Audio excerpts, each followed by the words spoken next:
solid through solid. Imagine slowly melting one physical object through another. An illusion so clean it looks as if it's trick photography even close up. Impale is a full illusion set that fits right in your pocket. It is the best work to date by Nicholas Lawrence and Jason Yu. Imagine getting a Sharpie marker and gently touching it to a deck of cards, only to have it start sinking like a hot knife melting through butter. But it's not just the card case. It's every single card in the box that the Sharpie goes through. Right when they try to process the impossible visual in their head, you pull out the Sharpie and dump out the entire deck of cards.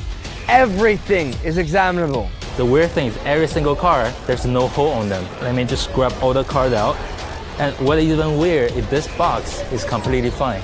That's right. The Sharpie marker, case and cards can all be placed in your spectator's hands to try and make sense of the miracle.